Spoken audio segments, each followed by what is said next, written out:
علی بھائی آپ نے کہا کہ شیخ البانی نے دوسروں کے لیے اجازت دی ہے کہ خواتین کے چہرے کو ڈھانپنا لازمی نہیں. شیخ البانی خواتین کو چہرے کو کھولنے کی اجازت کس حدیث پر مبنی ہے؟ برائے کرم حدیث کا حوالہ دے دیں. دیکھیں وہ سنن ابی داؤد کی ایک حدیث ہے نا، وہ بڑی کمزور روایت ہے کہ عورت جب بالغہ ہو جائے تو سوائے اس کے چہرے کی ٹکیا کے اور ہاتھوں کے کوئی چیز نظر نہیں آنی چاہیے غیر محرم کے سامنے. یہ حدیث مشکات کی دوسری جلد میں بھی آپ کو کتاب النکاح والے چیپٹر میں مل جائے گی. یہ صرف ضعیف نہیں ہے بلکہ اس پہ شیخ زبیر صاحب نے لکھا ہے یہ ظلمات میں ڈوبی ہوئی ہے. اس میں کئی ایک ہیں، منقطع بھی ہے، مدلس کا ایشو بھی ہے، ضعیف راوی بھی ہے، کئی ایک اس کے اندر سکم پائے جاتے ہیں. تو اس کی وجہ سے وہ یہ سمجھتے ہیں.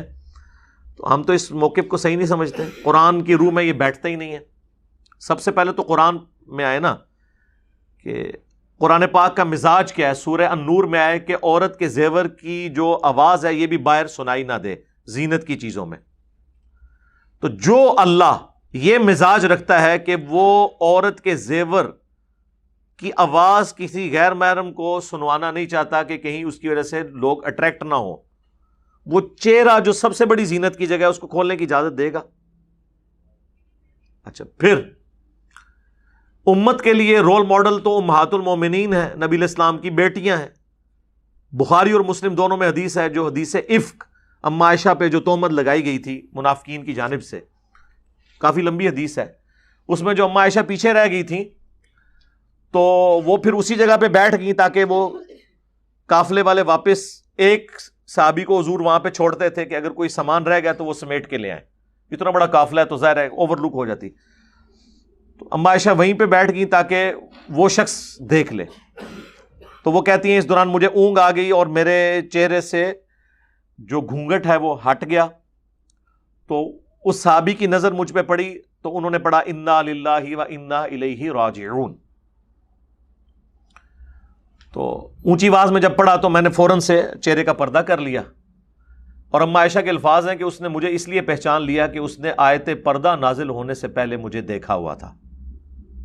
تو اس کا کیا مطلب ہوا کہ آیت پردہ کے بعد امہات المومنین پردہ کرتی تھی. اب یہ وہ حدیث ہے جسے غامدی صاحب بھی مانتے ہیں، لیکن وہ کہتے ہیں یہ پردہ کرنا صرف امہات المومنین کی خصوصیت ہے. بھئی امہات المومنین تو ہماری مائیں ہیں، اس کے باوجود پردہ کر رہی ہیں، تو باقی تو شاید ہی کوئی نہیں. ان کے لیے تو کسی اور مرد کے ساتھ نکاح کرنا بھی حرام ہے. النبی اولی بالمؤمنین من انفسہم وازواجہ امہاتہم. نبی مومنین کی جانوں پر ان سے بڑھ کر حق رکھتے ہیں اور نبی کی بیویاں امت کی مائیں ہیں. تو اس طرح کی کہانیاں نہ کروائیں کہ جو پھر ایکسیپٹیبلٹی جنہیں نہیں ملتی. تو چہرے کا پردہ ہے. ہم یہ اس قسم کے جو لوگ چہرے کا پردہ کھولنے کی، میں تو کہتا ہوں اب یہ پرفتن دور میں اگر کوئی شخص یہ سمجھتا ہے کہ اس کے نزدیک نہیں ہے تو اجتہاداً کے یہ کام ہے، ان میں ان کو آپ شامل کر لیں. یہ بہت بڑا فتنہ ہے اس وقت عورت کا اس طریقے سے چہرہ کھولنا.